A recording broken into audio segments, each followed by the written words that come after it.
ഉപകരണമില്ല എന്ന് പറയുകയും ഈ ശസ്ത്രക്രിയ മുടങ്ങിയതിനു ശേഷമാണ് വിശദീകരണം. 67 ലക്ഷം രൂപ കഴിഞ്ഞ സാമ്പത്തിക വർഷം യൂറോളജിക്ക് നൽകുന്നു. അതിനകത്ത് 30 ലക്ഷം രൂപ വീതം രണ്ട് സർക്കാരിൽ നിന്നും ബജറ്റിൽ നിന്നും അല്ലാതെ എന്നുള്ള കാര്യങ്ങൾ പറയുന്നുണ്ട്. 2898 ശസ്ത്രക്രിയകൾ നടന്നു എന്ന് പറയുന്നുണ്ട്.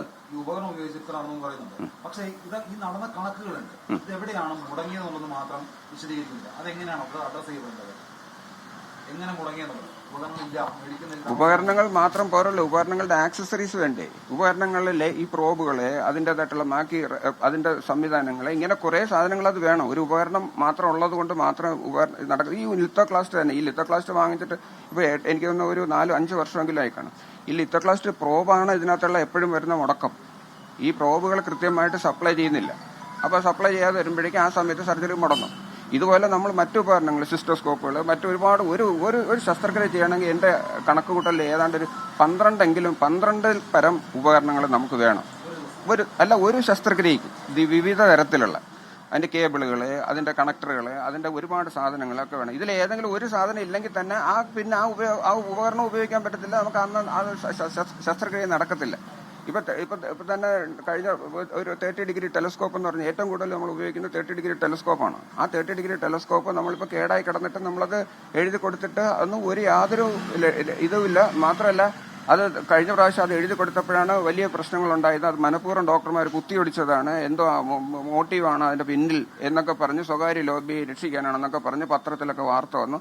ഇത് മനുഷ്യാവകാശ കമ്മീഷൻ അത് കേസ് ഏറ്റെടുത്തു. അങ്ങനെ വലിയ ഗുരുതരമായിട്ട് പ്രശ്നങ്ങളൊക്കെ ഉണ്ട്. അപ്പൊ നമ്മളൊരു ഉപകരണം ചോദിക്കുമ്പോൾ പോലും നമ്മളിങ്ങനെ അപഹസിക്കുകയും നമ്മളിങ്ങനെ കേസ് കൊടുക്കുകയും മോശക്കാരനാക്കുകയാണ് ചെയ്യുന്നത്. നമ്മൾ ഒരു ഉപകരണം ചോദിക്കുമ്പോൾ അത് നമുക്കെന്തോ ആ കമ്മീഷൻ വാങ്ങിക്കാനാണ്, അതല്ലേ അല്ലെങ്കിൽ അത് കുത്തിയൊടിച്ച് കളയണമെന്നൊക്കെ പറയുന്നതിനകത്ത് എന്താണ് അതിനകത്തുള്ള ഒരു കഴിഞ്ഞ പ്രാവശ്യം കൊടുത്തിരുന്നത് നിങ്ങളെല്ലാം പത്രത്തിൽ വായിച്ചാണ്. നിങ്ങളുടെ ഏതോ ഒരു പത്രത്തിലൊക്കെയാണ് അത് വന്നിരുന്നത്. അത് ആരാണ് കൊടുക്കുന്നതെന്നോ ഒന്നും അതിനകത്ത് ആക്ഷേപങ്ങൾ പത്രത്തിൽ ഇങ്ങനെ വന്നു. അത് ആരാണ് ആക്ഷേപം കൊടുത്തത് എന്ന് നമുക്കറിയില്ലല്ലോ. ആരോ ഒരു പത്ര റിപ്പോർട്ടറാണ് അത് എഴുതിയിരിക്കുന്നത്. അത് ആരാണ് ന്യൂസ് ഫീഡ് ചെയ്തതെന്ന് അറിയില്ല. അല്ല, ഇത് തന്നെയാണ് ചോദിക്കുന്നത്. ഇത് നമ്മളിപ്പോ ഉപകരണങ്ങൾ ചോദിക്കുമ്പോൾ അവർ പറയുന്നത് നമ്മൾ ഈ പത്രത്തിൽ നമ്മളെ അപഹസിക്കില്ലേ. പിന്നെ നമ്മളിതും കൊണ്ട് ആരുടെ പോയി ചോദിക്കാൻ പോകുന്നില്ല. പത്രത്തിൽ ലോകം ഒരുപാട് അറിയല്ലേ. ഇതുപോലെ ഉപകരണം വാങ്ങിക്കാൻ വേണ്ടി, പുതിയ ഉപകരണം വാങ്ങിക്കാൻ വേണ്ടി കുത്തിയൊടിച്ച് കളയുന്നു, ഡോക്ടർ സ്വകാര്യ ആശുപത്രി സഹായിക്കുന്നു എന്നൊക്കെ പറഞ്ഞ് പത്ര റിപ്പോർട്ട് വന്നതല്ലേ. അതിന്റെ കട്ടിങ്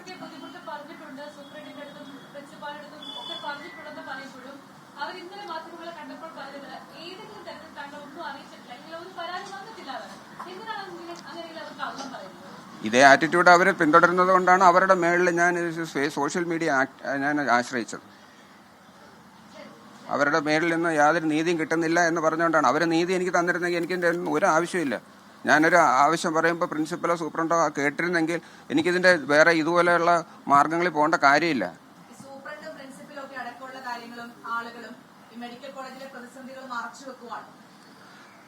പ്രിൻസിപ്പലിനെ ഞാൻ കുറ്റം പറയുന്നില്ല. കാരണം പ്രിൻസിപ്പൽ ഇപ്പോൾ പുതിയ ആളാണ്. അദ്ദേഹത്തിന് കാര്യങ്ങൾ ഇപ്പോൾ പഠിച്ചു വരുന്നതേ ഉള്ളൂ. ഇതിനു മുമ്പ് സൂപ്രണ്ട് കുറച്ച് നാളായിട്ടുള്ള ആളാണ്. അവർക്കൊക്കെ കാര്യങ്ങളൊക്കെ അറിയാം. ഇവിടെയുള്ള പ്രശ്നങ്ങളൊക്കെ അവർക്ക് അറിയാതിരിക്കുകയൊന്നുമില്ല. അവർക്കറിയാം. എന്നിട്ട് അവരിതുപോലെ നമ്മളെന്തെങ്കിലും കാര്യങ്ങൾ ഇപ്പം നിങ്ങൾ പറഞ്ഞല്ലോ, അവർ ഇത്ര ലക്ഷം രൂപയ്ക്ക് സാധനം വാങ്ങിച്ചു തന്നു, ഇത്ര ലക്ഷം രൂപയ്ക്ക് അവർ മുടക്കി എന്ന് പറയുമ്പോൾ അപ്പോൾ എന്താണ് പ്രശ്നം എന്നുള്ളത് അവർ ചോദിക്കണ്ടേ. എന്നിട്ട് എന്തുകൊണ്ടാണ് ഈ പ്രശ്നം വരുന്നതെന്ന് അവർ ഇന്ന് വരെ എൻ്റെ അടുത്ത് വന്ന് ചോദിച്ചിട്ടില്ല.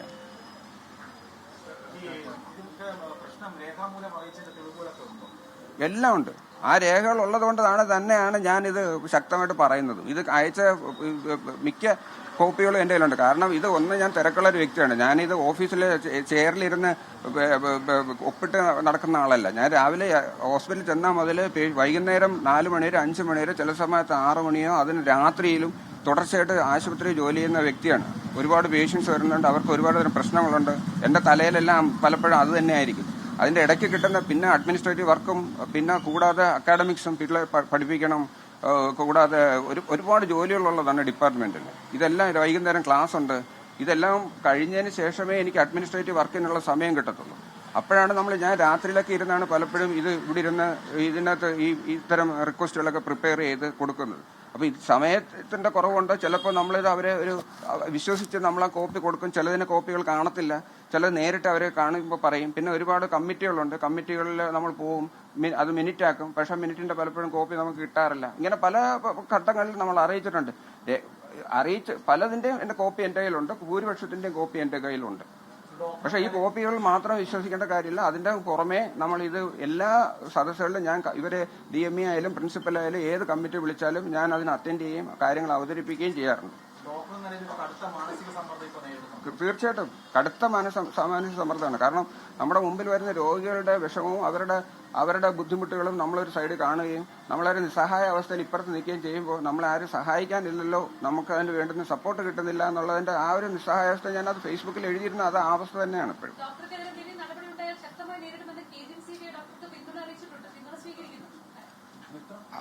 എന്റെ KGMCT നമ്മുടെ പേരന്റ് ഓർഗനൈസേഷനാണ്. അവർക്ക് അത്ര അങ്ങനെ വലിയ കപ്പാസിറ്റി എന്നുള്ള ഓർഗനൈസേഷനൊന്നും അല്ല. എന്നാലും അവര് ഈ പറഞ്ഞതുപോലെ അവർ നമ്മൾ സപ്പോർട്ട് ചെയ്യുന്നുണ്ട്. എനിക്ക് അതിന്റെ അവരുടെ സപ്പോർട്ടൊന്നും അല്ല. എനിക്ക് പിന്നെ ഈ പറഞ്ഞതുപോലെ ഇത് ആരെ തോപ്പിക്കാനോ ആർക്കു വേണ്ടി വെല്ലുവിളിയോ നമുക്ക് അതൊന്നുമല്ല. ഈ പ്രശ്നങ്ങൾ പരിഹരിച്ച് കിട്ടിയാൽ തന്നെ മതി. ഈ പ്രശ്നങ്ങൾ ഇന്നും എല്ലാ കാലത്തും ഇത് പരിഹരിച്ച് ജനങ്ങൾക്ക് വേണ്ടി ഇതിന് ഒരു നല്ല രീതിയിൽ ഇത് മുമ്പോട്ട് പോകണം. അത്ര മാത്രമേ എന്റെ ആവശ്യമുള്ളൂ. ഡോക്ടർ ഹാരിസ് ഹസൻ സംസാരിക്കുകയായിരുന്നു. ഇദ്ദേഹം ഒരു ഫേസ്ബുക്ക് പോസ്റ്റാണ് ഇപ്പോൾ വിവാദമായിരിക്കുന്നത്. യൂറോളജി വിഭാഗത്തിൽ യന്ത്രങ്ങളൊന്നും വാങ്ങാത്ത കാരണം ശസ്ത്രക്രിയ പോലും മുടങ്ങുന്നു എന്നായിരുന്നു അദ്ദേഹത്തിന്റെ ആക്ഷേപം.